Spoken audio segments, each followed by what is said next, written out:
Good morning. Well, yesterday, as I said, was the anniversary of my ordination. And I'm still thinking about that to a certain extent. But yesterday was also the feast of St Barnabas. Barnabas meaning, quite simply, named by the apostles, son of encouragement. Son of encouragement. What a lovely name to give to Barnabas. Son of encouragement. He was a Cypriot. He came to Jerusalem, and as he came there, he helped the apostles, supported them with his finances, looked after them, and they called him Barnabas, son of encouragement. Later on, they sent him off to Antioch, where they heard that people had been converted. And he went there to Antioch. He looked around, he saw what was happening, and travelled from Antioch to Tarsus, where he met up with a man called Saul and said, "Come back to Antioch and help us out with all your intelligence and all your ability. Come back to Antioch." And it was Barnabas who brought Saul back to Antioch, and together they ministered in that place for some years, building up the church. It was in Antioch under Barnabas and Saul that the followers of Jesus were first called Christians. It was brought out as a mockery, the followers of the Anointed One, Christians. But it was in Antioch that they were first called Christians. Now, as I think about Barnabas, I think about all those people who have assisted and helped in my ministry over the years. Barnabas, or that means son of encouragement, or all those Betnabas, there's daughters of encouragement, men and women who, as I've gone through my ministry, have been there helping and supporting. And today I want to speak to all of you who listen to this, to reach out to the people that God has set in the church to minister to you and help them with a word of encouragement. Help them by speaking to them very simply and showing them that you're with them and you're supporting them.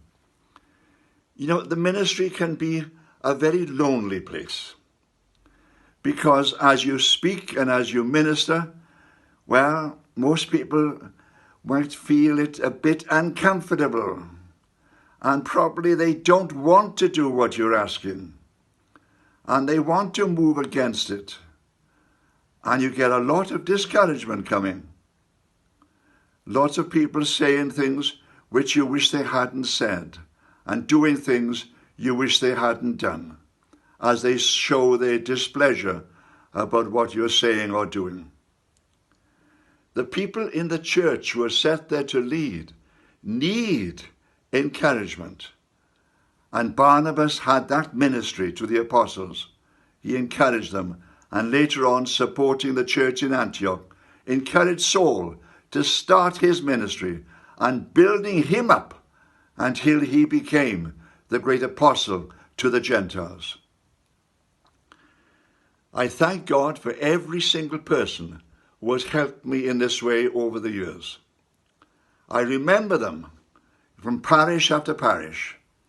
I can go back to them in decade after decade, and I can see myself now sitting quietly with a cup of tea or a biscuit and just chatting and just allowing them to minister to me and help me through these different situations. Now, I'm not talking about people ministering to me at the moment, but where you are, in the parishes where you are ministering, in the parishes where you are worshipping, you will have there people who have been brought into the church to minister to you in this way. And they are only human beings.